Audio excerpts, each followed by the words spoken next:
बाबा आज मेरो साथीको बर्थडे रे पैसा दिनुस् न त केही गिफ्ट किनेर लिएर जान्छु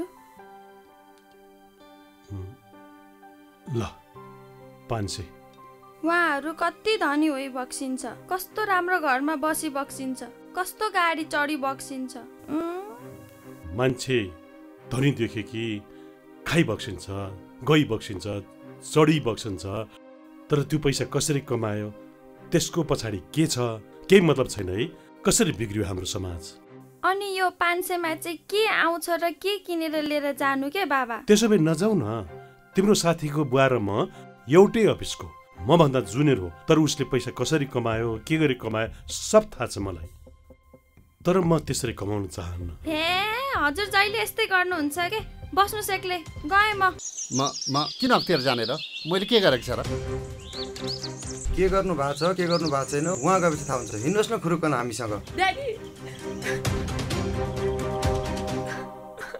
के भो ड्याडी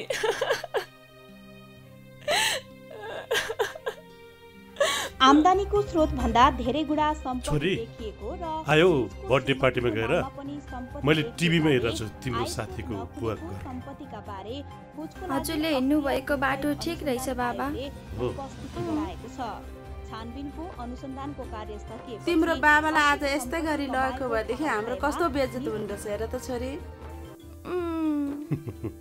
इमानदारिता नै सबभन्दा ठुलो सम्पत्ति हो आफ्नो पदको दुरुपयोग नगरौँ अख्तियार दुरुपयोग अनुसन्धान आयोग टंगाल काठमाडौँ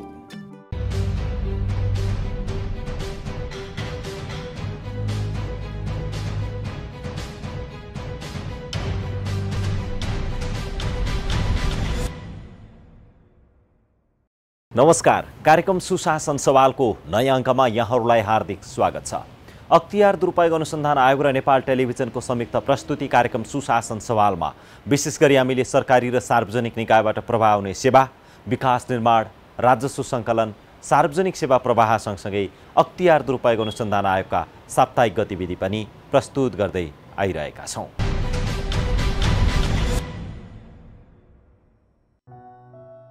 अख्तियार दुरुपयोग अनुसन्धान आयोगले आफ्ना सबै कार्यालयहरूबाट स्वास्थ्य सुरक्षाका मापदण्ड अपनाउँदै कार्य सञ्चालन भइरहेको जानकारी दिएको छ।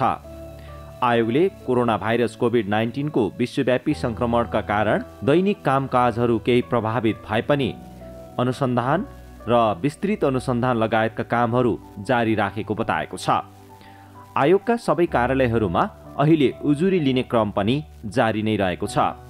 आयोगमा आफै उपस्थित भएर दिने उजुरीको संख्या केही कम भए पनि सूचना प्रविधिको माध्यमबाट अनलाइन मार्फत आयोगमा उजुरी प्राप्त हुने क्रम जारी रहेको आयोगले बताएको छ। यस्तै आयोगमा प्राप्त उजुरी उपर हुने छानबिन र अनुसन्धानको कामलाई पनि आयोगले तीव्रताका साथ अगाडि बढाइरहेको बताएको छ। कोरोना भाइरसको संक्रमण बढिरहेको अवस्थामा स्वास्थ्य सुरक्षाका सम्पूर्ण मापदण्डहरूलाई पालना गर्दै आयोगले आफ्ना काम कारबाहीहरूलाई अगाडि बढाइरहेको बताएको छ। कोरोना भाइरसको संक्रमण तीव्र रूपमा फैलिरहेको अवस्थामा दैनिक कामकाजलाई पनि निरन्तर अगाडि बढाइरहेको आयोगले जानकारी दिएको छ। आयोगमा विगतमा परेका उजुरी उपर हुने छानबिनलाई पनि तीव्रताका साथ अगाडि बढाइएको आयोगले बताएको छ। आयोगमा विगत लामो समयदेखि परेका उजुरी उपर छानबिनलाई जतिसक्दो तीव्र गतिमा अगाडि बढाई छिटो टुङ्ग्याउनका लागि अहिले छानबिन र अनुसन्धानको काम भइरहेको आयोगले जनाएको छ।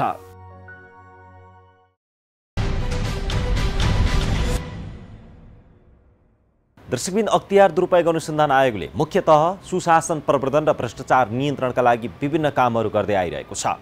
आयोगले सुशासन प्रवर्धन र भ्रष्टाचार नियन्त्रणकै लागि भनेर विभिन्न समयमा विभिन्न निकायहरूलाई सुझाव पनि दिँदै आएको छ।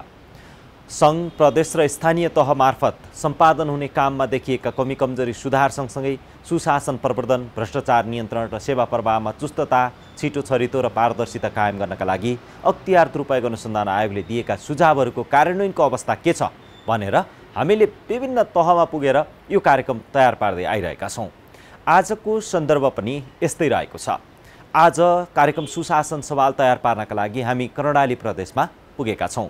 कर्णाली प्रदेशको पनि आर्थिक सुशासनको पाटो के छ, आर्थिक सुशासन र पारदर्शितामा कर्णाली प्रदेशले के काम गरिरहेको छ र कर्णाली प्रदेशमा सुशासन प्रवर्धन र आर्थिक पारदर्शिता र गुणस्तरीय विकास निर्माणका लागि के कसरी कामहरू भइरहेका छन् त भन्ने विषय आजको कार्यक्रममा हामी समावेश गर्न गइरहेका छौँ। अब प्रस्तुत छ सोही सामग्री। सुशासन प्रवर्धन र भ्रष्टाचार नियन्त्रण हरेक व्यक्ति, संस्था र कार्यालयबाट सुरु गर्नुपर्छ। भ्रष्टाचार, अनियमितता, ढिलासुस्ती र गुणस्तरहीन कामले राष्ट्र र समाजलाई नै अधोगतितर्फ धकेलिरहेको हुन्छ। अख्तियार दुरुपयोग अनुसन्धान आयोगले सदैव सुशासन प्रवर्धन र भ्रष्टाचार नियन्त्रणका लागि प्रवर्धनात्मक, उपचारात्मक, दण्डात्मक लगायतका काम गर्दै आएको छ। प्रतिबद्ध र जवाबदेही सेवा प्रदायक एवं जिम्मेवार सेवाग्राही हुने हो भने भ्रष्टाचार र अनियमितताको अन्त्य गर्न सकिने आयोगको ठम्याइरहेको छ।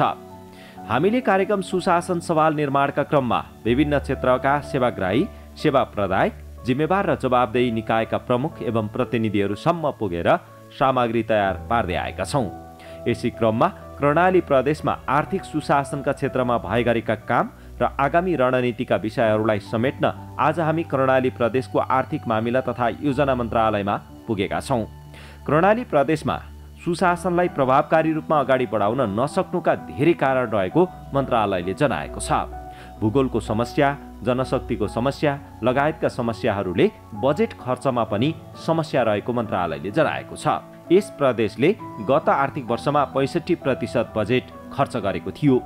यस आर्थिक वर्षमा विगतको वर्षमा भन्दा सुधार उन्मुख खर्चको लक्ष्यका साथ काम भइरहेको चक्रबहादुर बुढाले बताउनु भयो।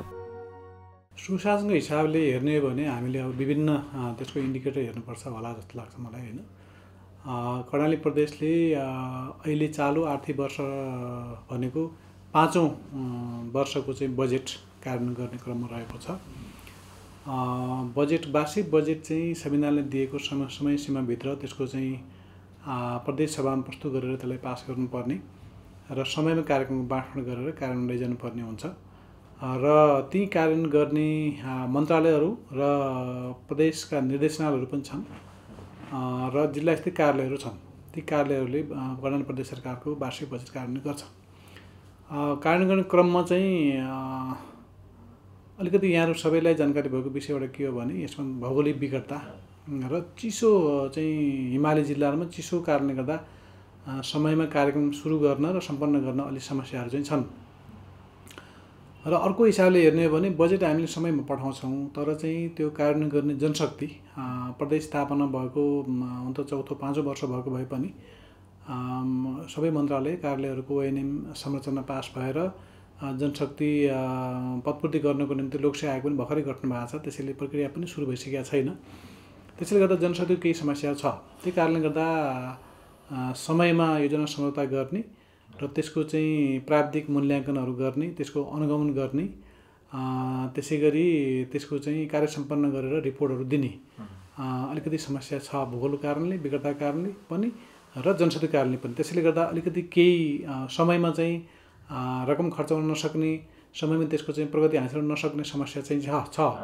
गत आर्थिक वर्षको कुरा गर्ने हो भने 65% चाहिँ बजेट खर्च भएको छ र यस चालु आर्थिक वर्षको हिसाबले कुरा गर्ने हो भने पहिलो चौमासिक अवधिभित्र 5% टोटल बजेटको 5% चाहिँ रकम खर्च भएको छ र त्यो बजेट समयमा खर्च गर्नको निम्ति समयमा त्यो लक्ष्य तोकेका उद्देश्यहरू तोकेको लक्ष्यहरू हासिल गर्नको निम्ति अन्य कुराले पनि प्रभाव पार्छन्। जस्तै सम्बन्धित क्षेत्रगत कानुनहरू हैन, कानुनहरू भयो, कार्यविधिहरू भयो, विकास निर्माण सम्बन्धी चाहिने चाहिँ इक्विपमेन्ट कुरा होला, त्यसको नर्म्सको कुराहरू होला, त्यसको गुणस्तर परीक्षणका लागि प्रयोगशाला कुराहरू भयो, विभिन्न समस्याहरू छन्।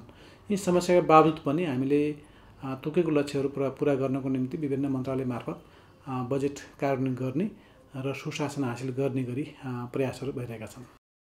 कर्णाली प्रदेश सरकारले संविधानले निर्दिष्ट गरेका विषयहरूलाई आत्मसात गर्दै कार्यान्वयनमा अगाडि बढेको बताएको छ। तोकिएको काम, तोकिएको बजेटमा, तोकिएको कानुनी व्यवस्था अनुसार र तोकिएको गुणस्तरमा सम्पन्न गर्ने गराउने कार्यलाई जोड दिएको कर्णाली प्रदेशले स्थानीय लाभग्राहीहरूलाई पनि सचेतनाका कार्यक्रमहरू अगाडि बढाइरहेको बताएको छ। वित्तीय सुशासनको हिसाबले हेर्दा हामीले त्यही बजेटकै कुरा आउँछ। समयमा चाहिँ बजेट सरकारको नीति तथा कार्यक्रम बमोजिमको बजेट निर्माण गर्ने र बजेटले क्षेत्रगत लक्ष्यहरू विभिन्न चाहिँ सेक्टरका लक्ष्यहरू उद्देश्यहरू राखेको हुन्छ ती उद्देश्य पुरा गर्नको निम्ति विनियोजित बजेट खर्च गर्ने, बजेट खर्च गर्दा आर्थिक कार्यविधि ऐन नियमावलीको पालना गर्ने, त्यसले तोकेका प्रक्रियाहरू हुन्छन्, विधिहरू हुन्छन्, त्यो पालना गर्ने, खरिदको कुरा हो भने खरिद सम्बन्धी कानुनको पालना गर्ने र पारदर्शी हिसाबले खरिद प्रक्रिया गर्ने, चाहे वस्तु होस् या सेवा होस् या निर्माणको कुरा होस्, त्यो चाहिँ खरिद ऐनको परिपालना गरेर गर्ने र तोकेको समयमा हासिल गर्ने। जस्तै कतिपय रुग्ण ठेक्काहरू लगायत विभिन्न कुराहरू पनि हामीले सुन्छौँ होइन। त्यसैले गर्दा तोकेको समयमा तोकेको बजेट तोकेको कार्यविधि बमोजिम खर्च गर्ने र त्यसको लेखाङ्कन गर्ने, त्यसको रिपोर्टिङ गर्ने र अन्तिममा चाहिँ त्यसको के हुन्छ भने लेखापरीक्षण गराउने। लेखापरीक्षण गराएर चाहिँ हामीले तोकेको ऐन नियमको पालना गऱ्यौँ, विधिको पालना गऱ्यौँ भन्ने कुराको चाहिँ पुष्टि गर्ने भनौँ। लेखापरीक्षणबाट चाहिँ अनियमितता भएका कुराहरू हुन नदिने होइन, अनियमितता नहोस् भन्ने कुरा हिसाबले पनि हामीले सोच्नुपर्ने हुन्छ। त्यो हिसाबले वित्तीय संस्थानभित्र यी सबै कुराहरू पर्छन्। र साथै अब पारदर्शिताको हिसाबले भन्यो भने जस्तै परियोजना सूचना पार्टीहरू राख्नुपर्ने होइन, सार्वजनिक सुनाइ गर्नुपर्ने होइन, कम्तीमा सरकारवाला मान्छेहरूलाई थाहा हुनु पर्यो नि कुन बजेट कुन सोर्सबाट कति रकम प्राप्त भयो, त्यो के उद्देश्यलाई प्राप्त भएको थियो र के कामहरू भए, यदि हुन सकेन भने के कारण हुन सकेन भन्ने कुरा स्थानीय सरकारहरूलाई जानकारी गराउन सक्यो भने त्यसले चाहिँ स्थानीय सरकारहरूले चित्त नबुझेको हकमा चाहिँ उनीहरूले प्रश्न उठाउन सक्छन्, उनीहरूले उजुरी गर्न सक्छन्, तोकेको निकायमा चाहिँ गुनासो राख्न सक्छन् होइन, कार्यालय प्रमुखलाई गुनासो राख्न सक्छन्। यदि छैन भने त्यो चाहिँ गुनासोहरू आउँदैन, कम्प्लेन आउँदैन, अनि वित्तीय सहायता कायम भएको मानिन्छ। भौगोलिक विकटता र जनशक्तिको अभावका कारण बजेट खर्च गर्न नसकेको यस प्रदेशमा धेरै रकमान्तर गर्ने परिपाटी रहेको छ। यस्तो कार्यका कारण भ्रष्टाचार हुने सम्भावना पनि बढी हुन्छ। कर्णाली प्रदेशमा विकास बजेट बाँडेर खाने भन्ने आरोप पनि लाग्ने गरेको छ।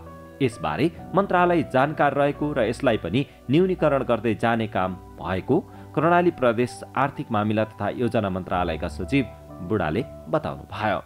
अब हामी सधैँ बजेटको अभाव, बजेटको चाहिँ कमी भनेर भन्छौँ होइन, तर हामीले निर्माण गरेको बजेट चाहिँ सबै बजेट खर्च गर्न सक्दैनौँ होइन। 80% कम्तीमा खर्च गर्नुपर्ने हो, त्यो खर्च गर्न सक्दैनौँ। अब त्यसका विभिन्न कुरा छन्, मैले अघि पनि भनेँ। र रकमान्तरहरू हुने गर्छन्। रकमान्तर भनेको तोकेको एउटा बजेटमा चाहिँ बजेट बाँडफाँड भइसकेपछि त्यो बजेट कार्यान्वयन गर्नुपर्छ होइन, कार्यान्वयन गरेर तोकेको लक्ष्य हासिल गर्नुपर्छ। तर कतिपय सन्दर्भमा चाहिँ फेरि त्यो बजेट पास भएको बजेटलाई संशोधन गरेर फेरि चाहिँ अर्को काम भनेको तोकेको लक्ष्यकै हासिल गर्नको निम्ति अर्को काम, अर्को आयोजनामा खर्च गर्ने, त्यो समस्याहरू केही रूपमा देखिएको छ। र बजेट बाँडफाँड गर्दाखेरि हामीले कति खर्च गर्न सक्छौँ, हाम्रो उद्देश्य लक्ष्य के हो, 5 वर्ष जस्तै कर्णाली प्रदेशको चाहिँ प्रथम पञ्चवर्षीय योजना पनि निर्माण भएको छ, स्वीकृत भएको छ होइन।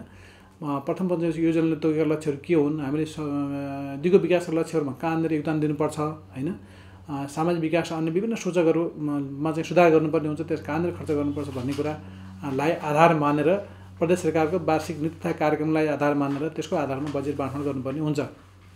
त्यसरी बाँडफाँड भएको बजेट तोकेकै चाहिँ शीर्षकमा, तोकेकै काममा, तोकेकै चाहिँ आयोजनामा खर्च गर्नुपर्ने हुन्छ। तर कहिलेकाहीँ चाहिँ केही कुराहरूमा त्यो संशोधनको प्रक्रियामा जाने रकमान्तर चाहिँ हुने एउटा समस्या त्यो छ। कर्णाली प्रदेश सरकारको कुल बजेटमध्ये 1 अर्ब 31 करोड बेरुजु रहेको छ। महालेखा परीक्षकको कार्यालयको प्रतिवेदनले दिएको रिपोर्टमा देखिएको बेरुजु घटाउने र आगामी दिनमा बेरुजु नहोस् भन्ने सोचका साथ आफूहरूले काम गरिरहेको सचिव बुढाले बताउनु भएको छ। बेरुजुको भोलुम भन्ने हो भने 3 आर्थिक वर्षको मात्रै प्रदेश सरकारको चाहिँ भएको छ अहिलेसम्म होइन, 74 76 76 77 को 3 आर्थिक वर्षको चाहिँ एकमुष्ट बेरुजुको भोलुम भनेको 1 अर्ब 31 करोड रहेको छ होइन। त्यसमा चाहिँ असुल गर्नुपर्ने भन्दा नियमित गर्नुपर्ने, जस्तै मैले अघि पनि भने कागजातहरू नपुगेको होइन, त्यस्तो कुराहरू छ। आयोजनाको हकमा चाहिँ हामीले मोबिलाइजेसन पेस्कीहरू दिनुपर्ने हुन्छ, मोबिलाइजेसन पेस्की दिएको त्यो पनि अब पेस्की बेरुजु रूपमा देखिन्छ।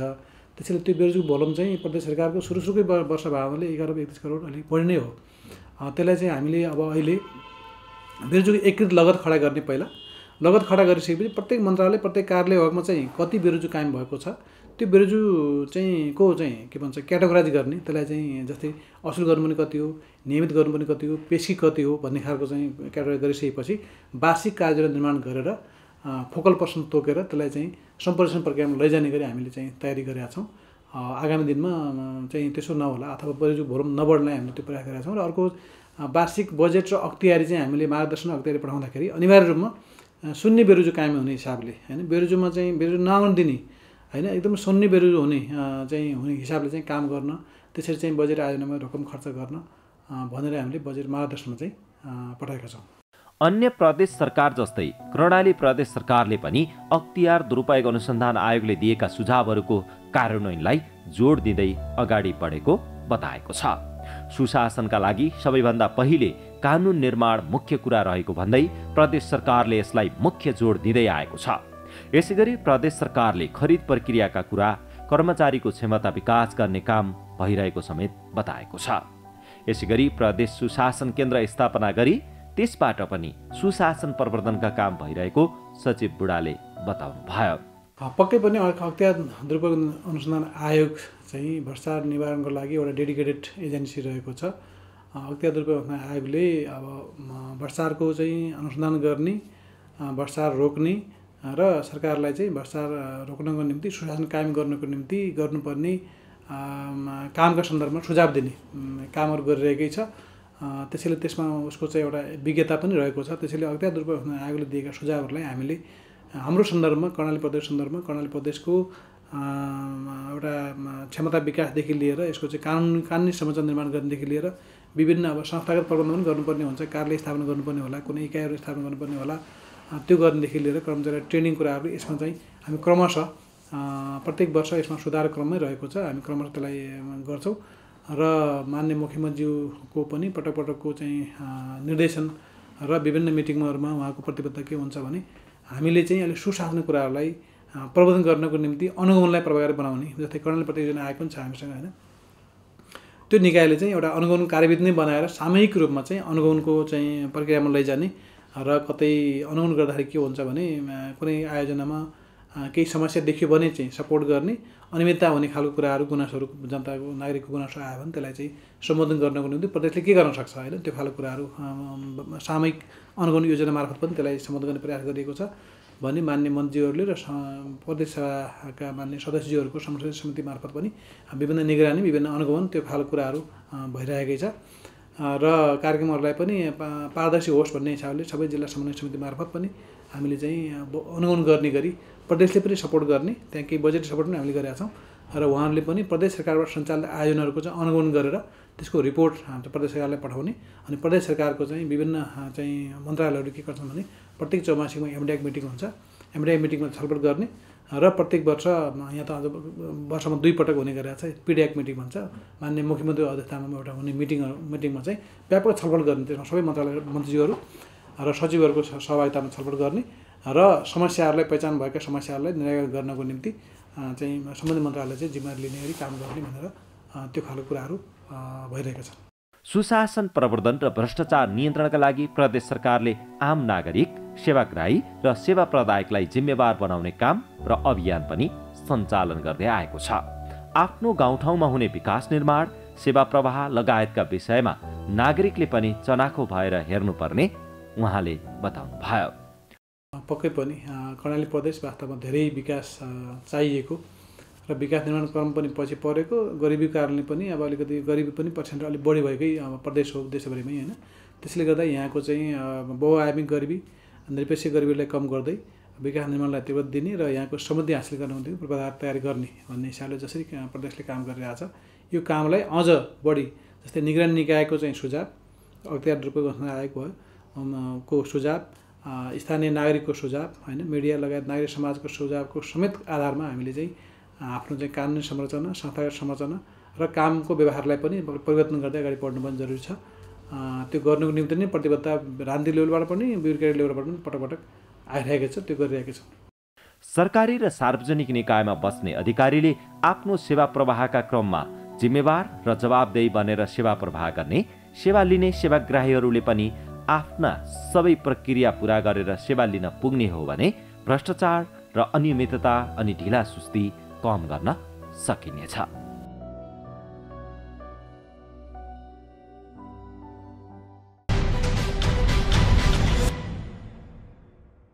दर्शकबिन, सुशासन प्रवर्धन र भ्रष्टाचार नियन्त्रण कुनै एउटा व्यक्ति र संस्थाको मात्रै भूमिकाले सम्भव छैन।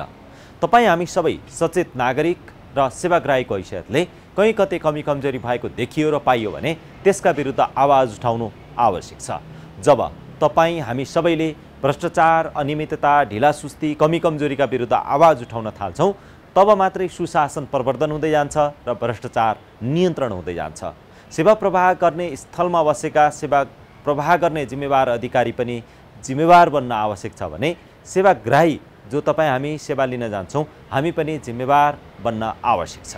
जब दुवै पक्ष जिम्मेवार र जवाबदेही हुन्छौँ तब सुशासन प्रवर्धन र भ्रष्टाचार नियन्त्रणमा कुनै न कुनै रूपमा सहयोग पुग्छ। कहीँ कतै कमी कमजोरी देखियो र पाइयो भने त्यसका विरुद्ध पनि आवाज उठाउन नछाडौँ। यति भन्दै यो साताका लागि कार्यक्रम सुशासन सवालको समय सकिसकेको छ।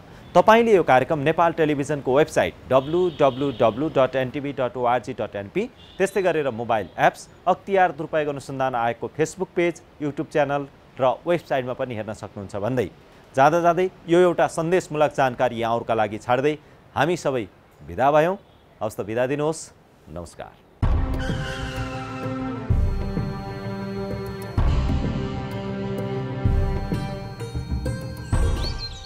यहाँको पुजारी को हुनुहुन्छ? मैले चिनी यहाँलाई।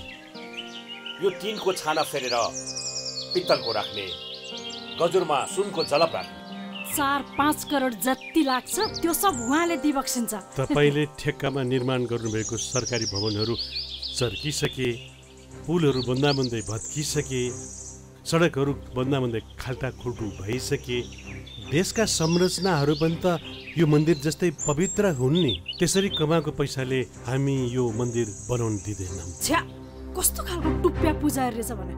जाउँ हामी पूजा गर्न।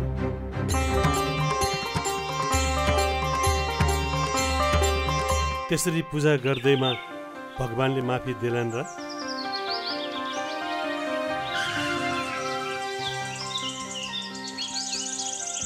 तपाईहरुलाई त मैले चिनिन नि। हामी अख्तियार दुरुपयोग अनुसन्धान आयोगबाट तपाईसँग केही कुरा सोध्नुपर्ने भएकोले तपाईँ हामीसँग हिँड्नुहोला। ए हजुर, दाइलाई फोन लगाइसो न। उता गएर कुरा गर्न मिल्छ, तपाईँ हामीसँग हिँड्नुहोस्।